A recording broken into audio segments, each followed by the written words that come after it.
We are a go.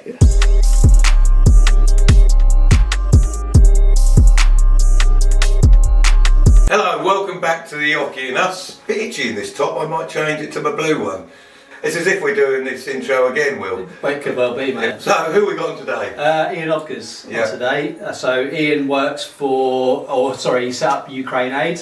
He'd run like 212 marathons. God knows how long. He's been to every England away game for the last 10 years. Every England away game, that's pretty hardcore. Yeah, it's going to be a great interview. Yeah? It's as if we've already bet him, really, isn't it? And we're doing this. Kind of is. Am I in the top as well? Yes, I think I might be, I'm not sure. Can't remember. Also, did we have these lights? Yeah, well, we've got them now, haven't we? Yeah. So that's the magic of editing, you see. Yeah, well done, Ava. Yeah. Let's go for it. All right, welcome along, Ian. Thank you. So you are from Dereham Aid. Yeah. We're going to go closest to the ball. We're going to go closest One to the ball. dart, 3 darts. One dart, closest to the ball. That's not bad. Not bad attempt. We've already seen Ian play. Did you have a good He's Christmas? got 100. Been ill most of it, to Yeah, be we fair. have. We have. Same here with the flu. Yeah. Up and down every other day. It's like one day you're all right, next day you're just not. as you think you're on the mend, Yeah. you're gone again. Here we go. Well. Oh my word. Well. I'll let you sort it out, Danny. Yeah. I think it's Ian, isn't it? Yeah. It's Ian, Will, me. So. Oh well. Ian, Will, Danny.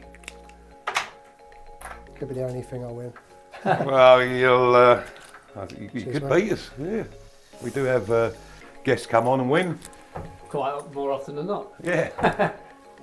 So luckily in his practice he was getting tons and hitting the 20s and So you're that's your first miss. you're from Dereham Aid, Yep. Ian. So what is Dereham Aid? I'm co-founder of Dereham Aid Centre. That's been running 4 years next year. We set it up basically. Was watching the news for the invasion of Ukraine. Felt like I wanted to do something and make a difference. Long story short, managed to make contact with the Ukraine embassy in London, which opened some doors to send humanitarian aid into them to sort and send over. Fast forward 48 hours, set up 18 drop centres throughout Norfolk, 18. feeding various lorry hubs throughout the region. A lot of hard work there. Yeah. I look back now, I have to pinch myself to actually the reality of how it all happened. Yeah. You know, it was that 7-day period was the most crazy period of my 57 years. So was Dereham Aid around then? Or? No, there's other organisations within Dereham sort of that are linked to sort of food banks and that sort of thing. But So you just took it upon yourself to... Yeah, and at that stage, Dereham Aid Centre wasn't even in the mix. It was basically what can we do to send humanitarian or get humanitarian aid over to the people in Ukraine that needed assistance. Ooh. Closer. Well, you got a ton early, didn't you? He did get a ton earlier. So I bet your phone was pinging all the time and it was a very busy period for you. Yeah, in that first 7 days, literally day and night, 24 hours a day, my phone was out of my hand probably a total of about 8 hours. Very little sleep, very little work, sorry boss. I was the go-to for everybody, whether that was the media, whether that was donations, whether that was the lorries, the 18 drop centres. You know, that was difficult because I work full time. Just trying to get them empty. You know, we had Norfolk Lavender Centre, for example, and the Albion pub in Thetford contacting me, couldn't open their doors to get people in because we couldn't shift or move the aid fast enough. Yeah. You know, just overwhelmed. Never envisaged. I can remember Leanne Jarman was the first. She was the community champion in Morrison's in Dereham. She was the first person that sort of reached out and acknowledged the post and said we'll be a drop centre or drop point. And we filled up one of those small trolleys and went, wow, look at us, aren't we great? Within a matter of hours, the head office were on to her saying you need to get this stuff shifted. And we put a double Arctic in there and we filled it within 24 hours. Wow. That's You unbelievable. know, we just, you know, we had no concept of how it would be impacted through the media and how it might go, you know. Yeah. And that's why it became just so overwhelming. Everybody wanted to help, you know. It wasn't just the first item on the news, it was probably the first 6 items on the news. And I think a lot of people said to me at that stage that they wanted to donate, they wanted to do something, and I'd given them an avenue or an outlet to be able to do that. Yeah. Morrison's in Dereham, for example, the shelves were empty of certain things that we would sort of put out, and we were getting updated lists from the embassy in London of what what was and what wasn't wanted. The early stages, the early days, a lot of the lorries, or some of the lorries we were involved with, they were going to border countries, but Weights and Stones, who we still work with now, Scott and Zoe, amazing guys, they still go over, but they've always been straight into Ukraine, into dangerous. I was going to ask that. So are these lorries going straight into Ukraine, or are they on the bordering countries and stuff? In the early days, the majority of the lorries that we worked with would go either into the embassy in London, or would go to border countries like Moldova, Poland, Bulgaria, Germany. But Scott, from day one, from his first trip, They were straight in, yeah, he's got what taking it to where it's needed, like direct? pretty much taken it to wherever. I've got a few points on the Better board. there, there's 3. I might put that one for you in. Yeah, I mean, I think once he'd done the first trip, it opened avenues for us. It made connections for him, and he became more aware of the logistics of what was needed, where it was needed, and all those sort of things. He's got really close connections throughout Ukraine now, and he works with organisations over there, and he's got good friends over there and all that sort of thing, you know. And the trouble is, because of the logistics of the whole sign up for the Ukraine military changes each time, you know, they're wanting more people. The medical circumstances of an individual are being lowered to sign people up. So there's a lot of people paying good money to be getting out of the country. And Scott's been held for 2 days at the border, which is ironic because he's taken humanitarian aid and gets left with nothing at the border himself. So now, or probably in the last 2 or more years, it's been a case of fundraising or working with organisations that are sending a fire engine or a 4x4 or a van that can be used as ambulances or military vehicles, filling them up and ramming them, driving them over, and then the guys who drive them will fly back. Right. It's just easier, quicker, and the logistics of it is. Yeah. And a lot of the medical items that are needed are a lot smaller than we're now aware that some of the lorries that were going to the border countries, and understandably, people don't need clothes; they need to stay alive. So the clothes are burnt to give them warmth. Because at that time it was the Ukraine winter, it gets extremely cold. Very cold. Colder than we are here today. Yeah. We're moaning at this weather, aren't we? So. And it's about survival, you know, that's what it was all about. And again, with Scott and that, when the dams and that were bombed and it was flooded, the flood regions, you know, the water purification tablets, you can get a lot of them in a van. And we were able to fast track things like that, you know, and fundraise or get donations and that. And Scott puts out Amazon wish lists for particular items, particular regions. We've worked with organisations for generators and stuff like that. And again, initially you're looking at, we can get so many hundred of these small generators, but the ignorance of that is, how do you pick the families? Get a bigger generator, put in a town hall, you're feeding the whole village, you know. It's that sort of thing, really. It's we learnt so much in such a short space. Saving thousands of people, aren't you? Yeah, massive operation. Massive. Yeah, I know that Scott... The organisation, what gets involved is... Yeah, I mean, I know that Scott and Zoe, in particular, you know, they say they couldn't do what we do with the way the demographic of the centre itself has changed. But then, you know, for Scott, he won a bravery award. And to me, you know, for people that I've met or known, there's never been somebody more deserved, you know. So is this Scott actually driving the lorry? Yeah. Wow. Yeah. Yeah. Yeah. So even like, yeah. Yeah. Blimey. That's... Sorry, I'll give you a little Neil bit of silence there, don't you? Yeah, you gave me silence and I couldn't throw, that's the problem. So you've got lots of interesting tattoos on your arm, Ian, I've noticed.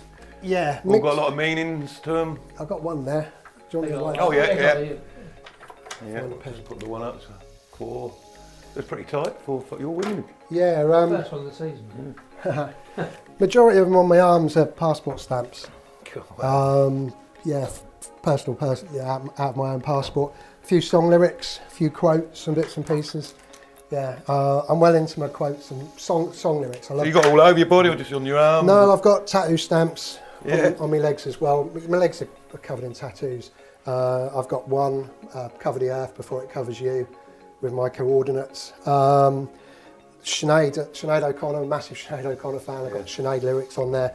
Marcus Garvey lyrics on my leg. 100 marathons in 100 weeks, tattooing my kids' We need names. to talk about it. Yeah, we will talk about 100 marathons and 100. Yeah. I'd like to do one marathon one day, but And I got a little llama. Me and the wife got matching llamas when we were in La Paz earlier this year. So the passport stamps from that trip around my little llama. how many countries have you been to, would you say? 75. 75 countries. 75, yeah. That's a lot of tattoos as well. Yeah. Yeah. That is So amazing. you obviously like travelling, but so you said earlier before the podcast started that you've been to quite a few war-torn countries? Yeah, I mean, to me, travelling is the most educational thing on the planet. You know, I left school early. Through, let's say, a mutual understanding between me and my ex-headmistress. Right. Okay. School wasn't for me. I didn't need to be learning.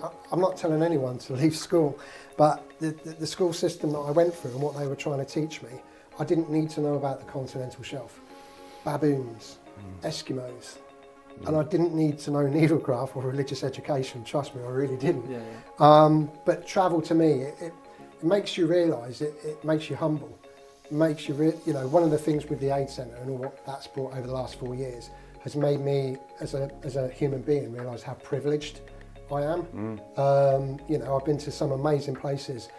Earlier this year, we were in Yellowstone National Park. Wow. And you see the power and the beauty of nature, and that's the true strength of the world, if you like. Not greed, not money, not religion, etc. Well, I suppose if that erupts, we're all in for it. There you aren't go. we? Yeah. That's what they say. Oh, I've got the pen ready to put a There score you up go. here, and I'll put that Finish. back. Yeah, teasing me with a pen. I think we should go to 20. What do you think, Will? Well, it's up to you, mate. Well, you're in the lead as well. But yeah, reference the war zones. I've been to the killing fields in S1, which is just mind blowing. The strongest memory I had from that particular trip was I was queuing up to see Grease at the cinema, and this was happening. Yeah. It's just Yeah. insane. But you get an understanding of the guy Pal Potts, and when he's going out and putting the people from the fields and that who haven't go back to education again, who are uneducated, and giving them a sense of belief, belonging and power, how brainwashed people can become. And I've been to Vietnam, I've been, obviously said Cambodia, Kosovo, recent war, Albania, Kuchi tunnels. I've been to Bosnia as recently as 2 years ago now, and travelled around there. People have to realise and understand how lucky they A are real eye opener. to have a roof, to be warm, to have family, Yeah. to have somewhere to Simple sleep, things something in to life, eat. yeah. 100%. I've seen people in Kenya sleeping in gutters. I've seen kids fighting over just one sweet. I can remember saying to the driver I had, they're fighting over a sweet. He said, you'd fight if you hadn't eaten for 2 days. Yeah. It's humbling, it really is, yeah. I was in Albania, and the old bunkers there are now genocide museums. And I'd been in them, and it was like quite emotional. And when I left there, it's good darts, isn't it? Oh, that's two. When I left there, that evening, I was lucky enough when I was in Tirana Square, there was a festival going on, and seeing 3 or 4 generations, no phones, not a lot of money, but they're happy for nothing more than their freedom. And Yeah. I can remember thinking, if I could bottle this and bring it home, make a killing. Yeah. Because this is worth more than anything, that money can buy. Ooh, not too bad. So we've got to talk about the marathons. A crazy marathon. How many marathons have you run? So a marathon, we're talking 26 miles. Yeah, so 26.2 miles is a marathon. Right. I've done ultra marathons. The longest I've ever done is 100 miles. 100 miles. 100 miles. The cut-off time was 28 hours. The one I done, after getting lost a few times, took me 27 hours and 54 minutes. Wow. And then I spent 9 hours in Oxford Hospital. But I done it. Oh, blimey. But in total, me and my wife say we've done 213 marathons between us. She's done one. So yeah, 200. Well, she's still done one, though, hasn't she? Yeah, absolutely. Yeah, 212 marathons. Blimey. So you did, how many marathons was it in so many weeks? I done 100 official marathons in 100 weeks in 26 2016 to 2018. How was your body resting in between? One after another, one every week, basically. Yeah. I mean, Yeah, that's right. Yeah. How obviously, some weeks you can't do them, so you have to make that up. I think so. I've done 3 marathons in 3 days a few times. Done 2 marathons in a day 3 times. 26 miles each one. 26.2. Don't forget the point 2. We can do the point 2. And some trail marathons that I've got lost on that end up. I think the longest marathon distance that I've ever done through getting lost was 33 miles. Wow. That's my own fault. Have you done the London Marathon? Yeah. My first 6 Wow. UK marathons were all London. And when I done my first one, that was supposed to be it. My wife done her marathon before I done mine, and there was always a medal hanging up in the house, and I was always a little bit jealous. Right. But, so yeah, when I packed up smoking, when I got married, That's what we need to do. decided I wanted to run one marathon. Went and done London for visually impaired children taking action, and ran 4 hours 12. Originally, when I first started training, I used to drink a bit, smoke a bit, and all that, and I'm like, I just want to survive. And then when I got more into it, more focused, I'm like, I want to get under 4 hours. And when I was 4 hours 12, training for a marathon's a lonely journey, especially when it's your first one and you're learning a lot of stuff. And I can remember just finishing it, and like, I wasn't ecstatic. I'm like, what now? It's that part of it was what now, and I didn't go under 4 hours. So it was like, I need to come back. I need to come back. And it was a year later, I'd done another one, then a year later, and I've got a severely disabled son.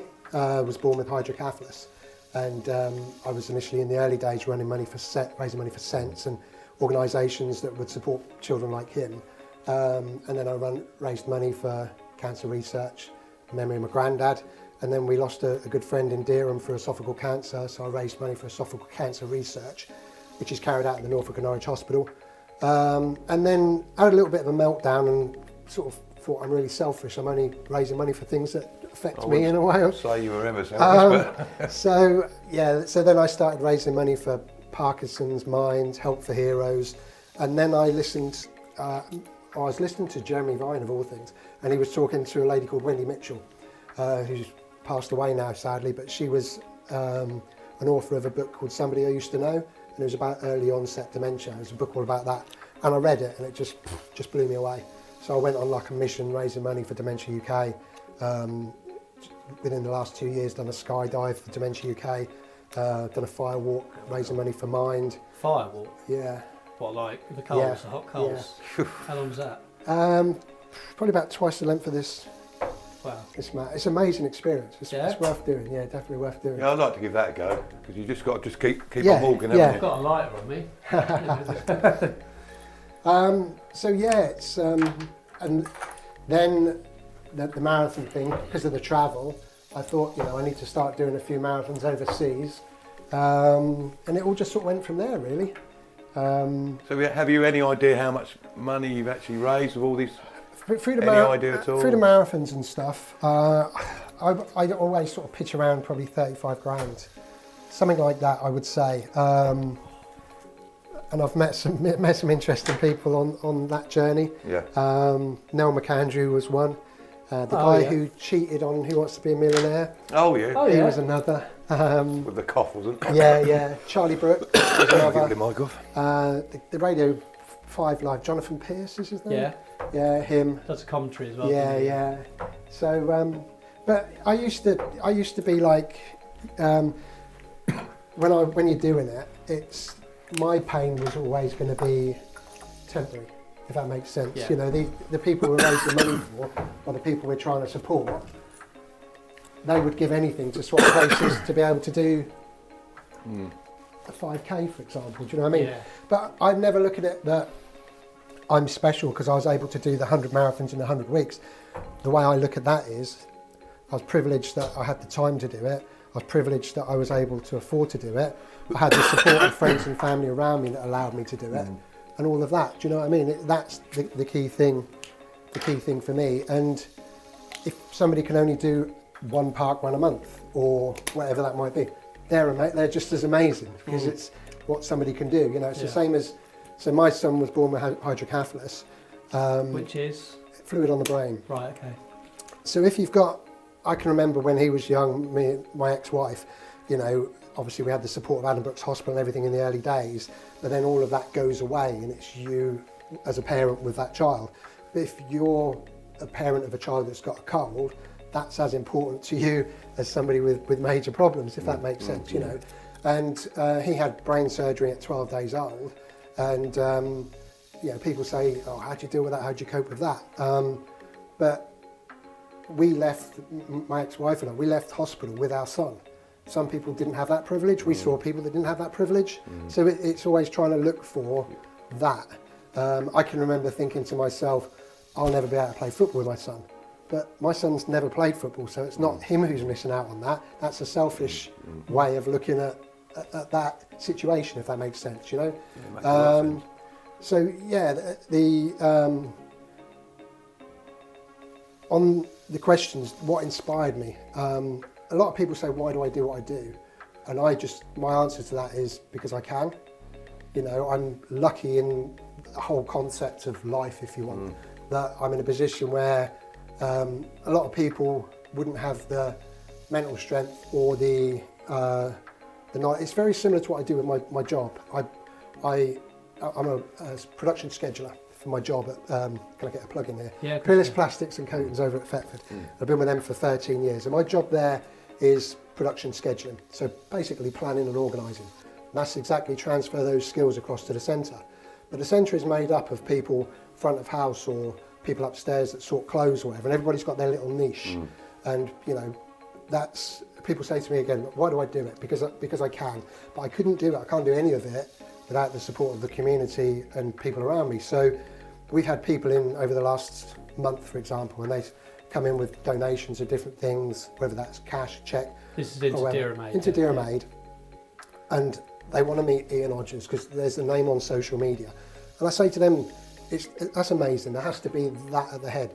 But I like it when people come in and see how much more there is to Dereham Aid Centre, because there's the volunteers that give their time freely, none of us are paid, even like my parents as well. People come in and work, and some of them just go upstairs and sort bags and clothes. Nobody ever sees any of those people. But there has to be a head up and all that. But going back to the early days, I had an idea, but without the community, I had an idea in an empty car park. And the people that come in, I said to this one lady last week, she said, oh, you're Ian Odgers, you're amazing. And I said to her, I don't do anything. You come in, you've just come in with a donation. It's people like you that come in and do that makes us be able to do what we do. That's what makes us as an organisation amazing. And I say Dereham Aid Centre, it's not my centre, it's Dereham Centre, it's everybody's. If you guys wanted to come in there and you had something that would bring something to the centre, I go, there's an area, there's a space, do it, you know. And that's, to me, the key thing, is that none of us are bigger than the centre. I don't want any of us to think that anything in the centre belongs to us, because it's all been donated. So if somebody wants it, have it type scenario, you know. And I genuinely think that people like that from us. You know, none of us are paid. It's not about religion. We say everything stops at the door. There's no judgment. Judgment stops at the door. People come in. Who are we to say whether you're telling the truth, whether your personal situation? If you're willing to cross the threshold, there's something, you know. And when we're giving out grant funds, if we're lucky with them, not very often, but we're able to support people, and it might be that 90% of the people are genuine and 10% aren't. We have to tolerate the percentage because we have to help the bigger part of that, if that makes sense, you know. So yeah, that's kind of what makes the whole thing sort of click and tick, if that makes sense. It makes a lot of sense, well, yeah. So Dereham Aid, it's not just all of it, so it is around, it's for local people as well. And yeah, so Dereham Aid Centre originally opened as Dereham Ukraine Aid Centre in 2022. Bearing in mind that the invasion only started towards the end of February, we opened our doors on the 6th of May. But it became very apparent very quickly that there was... Give Ian a strum out with the dart. That's right. That's good. So but I didn't have that. Usually does help. It made things worse there, Will. Let's see if we can put you off as well. Sorry, Ian, you better in the practice, wasn't I? Oh, yeah, you were. Yeah, it soon became apparent that there was a need for the wider community. the second year we were open, we opened a peace cafe throughout March, and it was called March for Peace. And just like we've supported the flood regions in Poland, the earthquake regions in Turkey. We've done something recently with a railway tavern, only a small thing with donations for Jamaica for the hurricane victims. But now, you know, the demographic of the centre has changed so dramatically in what's coming up to a 4-year period. And the volunteer demographic has changed as well, because the original volunteers, you're welcoming mostly single women and children. Now we're working with people that might have just come out of prison, that might be an addict, or somebody that's homeless, or somebody that's suffering from domestic violence, or social isolation, mental health. So all those demographics we've got within the centre. Willing to help. Yeah. So the volunteers have changed, but again, the centre would never have got to where it is without the initial volunteers. You know, every piece of the jigsaw along the way. I'm going to strum myself here, so I get. You go on the balls, Will. I bet you play the guitar as Bit of a well. positive Can you play the guitar? Yeah. No, I can't. I wish I could. Yeah, I wish I could. I'd like to. Played it whilst doing a marathon. Probably. Yeah. Oh, look There at you that! Look.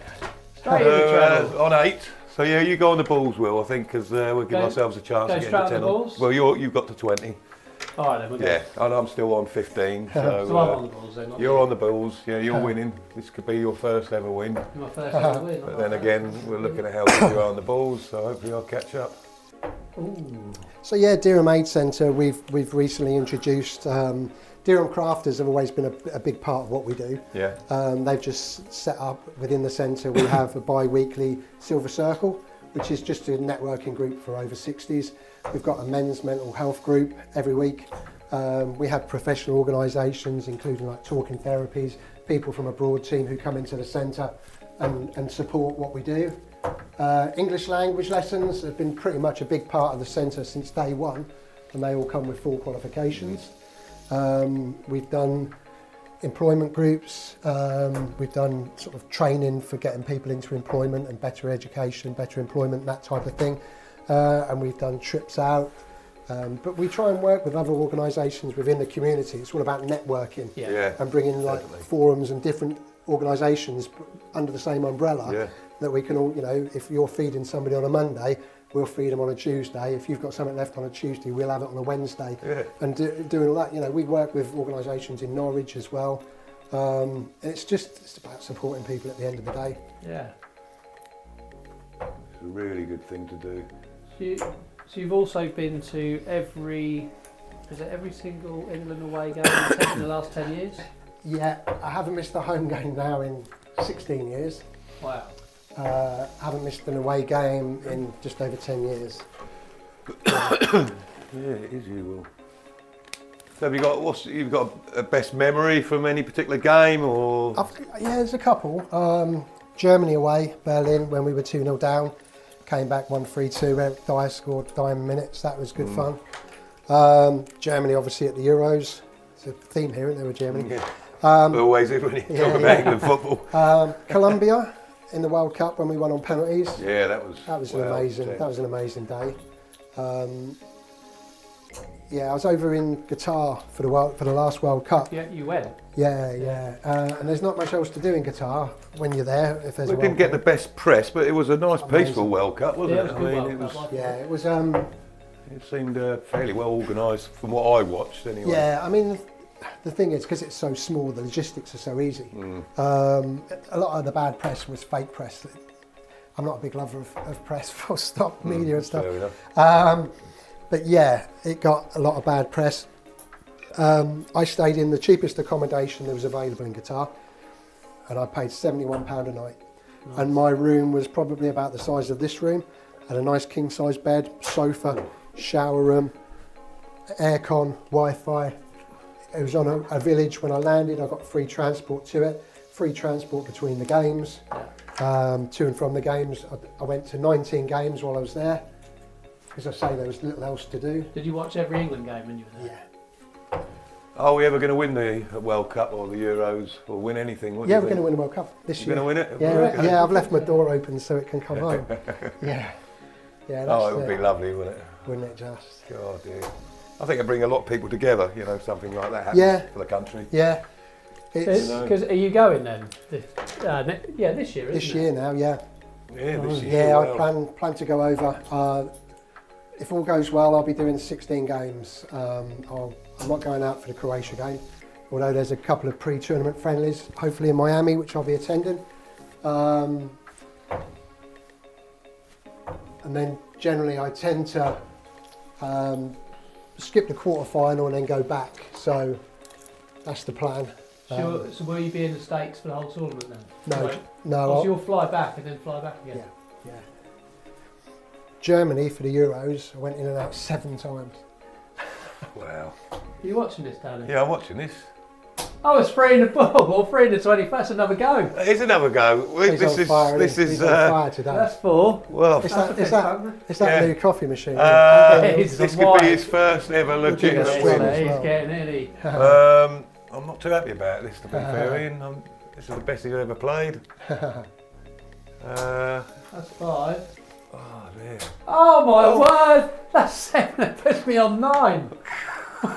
Well, this has never happened before. I've never ever won on the Oche Us. That's mad. Well, you haven't. Not legitimately. Not legit. When sometimes we're running out of time, we just go nearest to the ball. Yeah. You're gutted, aren't you?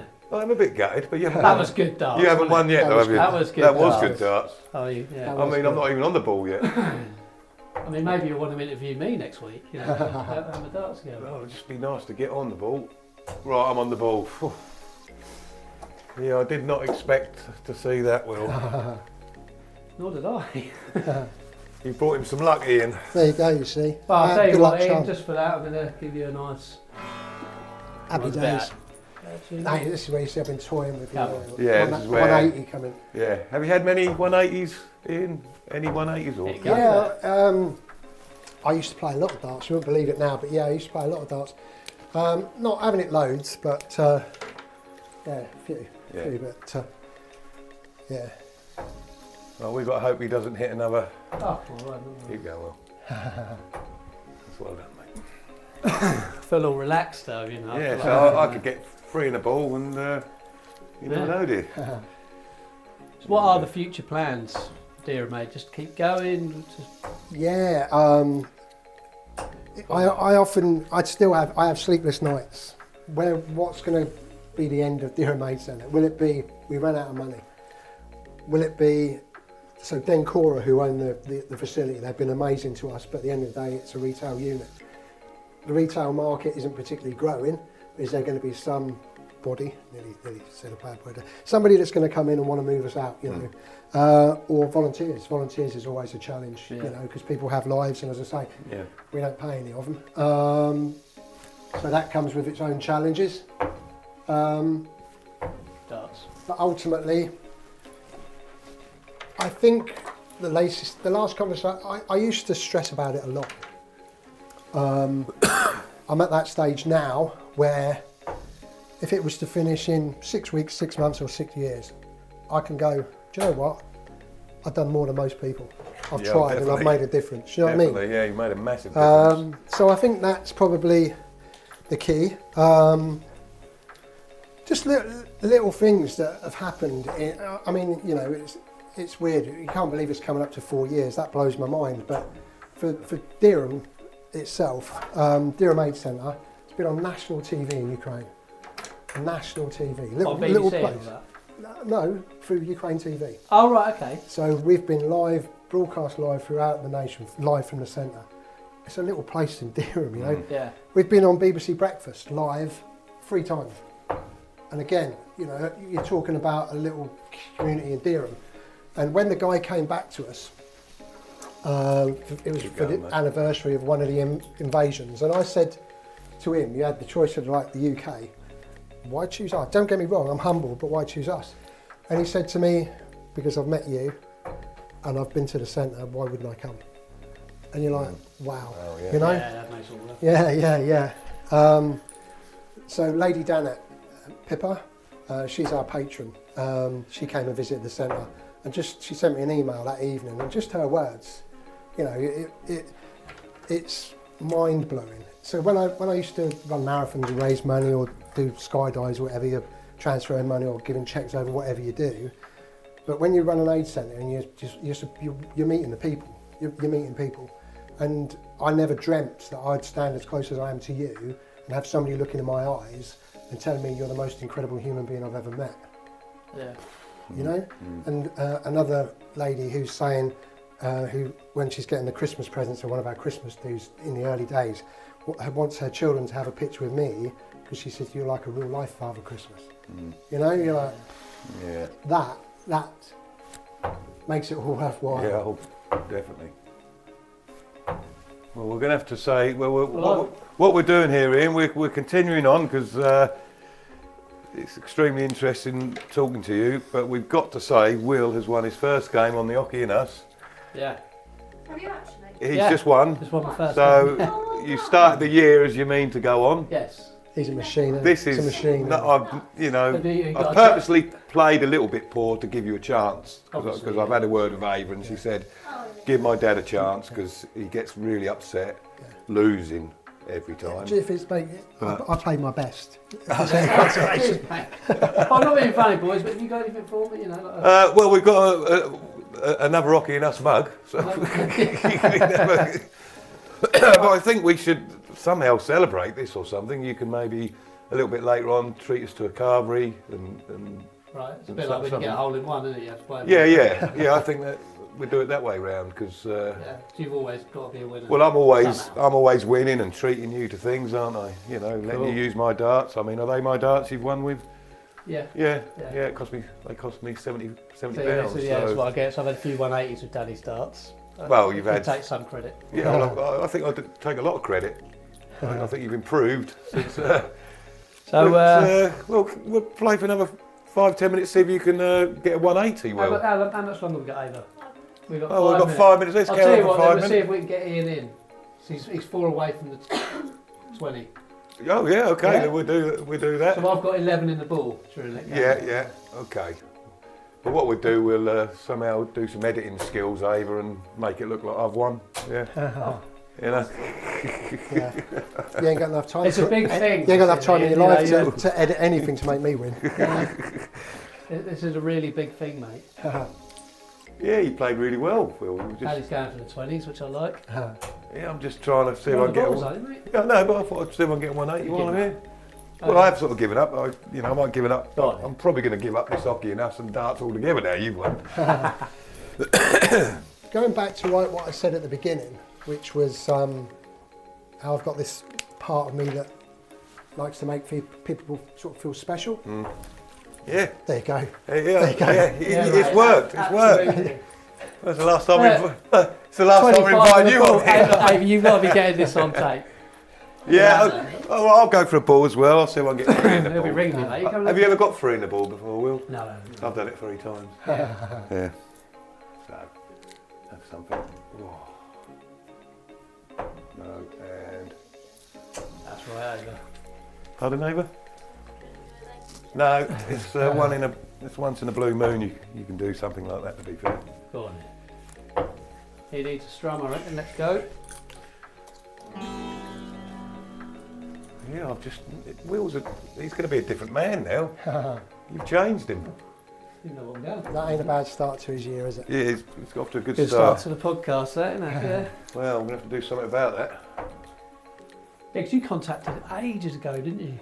Yeah. And, 'Cause it was Charlie actually that tagged me. Yeah, Charlie tagged me and said. Big hello to Charlie, by the way.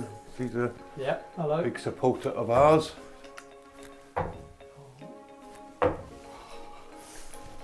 17, 18, Yeah, I think 2 more to get. it was back in the summer, wasn't it? Yeah, I think. I can remember talking to you outside, I think. Yeah. So do you think either one of us are capable of doing a marathon if we put our minds to it? I mean, Anyone yeah. is capable of doing a marathon. So there's no excuse like, oh, my lungs aren't great, my knees aren't great. No. As long as you can just Yep. any Yeah. pace. Yeah. Yep. Yeah. What- And it's weird because, like, of any hobby that anyone has, I struggle to find another hobby where. So I personally know world record holders. Right. Yeah, I know the world record holder for the fastest 10 marathons in 10 days, the most marathons in a year, all those things. And I try and think of another hobby where you're mixing with world record holders, and I struggle, I really do. Yeah. And you've just set a record today. Well, it's not a world record, Well, but it's not a world you've record, seen but it's you've quite seen a a- record. yeah, Yeah, yeah. Will set the record. He got his first win in. Look at this, 19. Yeah, 19. Yeah, Please tell me there's 4 more minutes. Are you back on the treble 12s, Will? Have I lost against this? This I know, is, the 20s were rubbish today, mind you. I got I'm going gonna to go- But Still want to hit a ball. Oh, there's one. Pointless me putting it up because good I darts these are, don't they? Yeah. Do you want to buy them off me? No. Okay. Oh, Ian's in.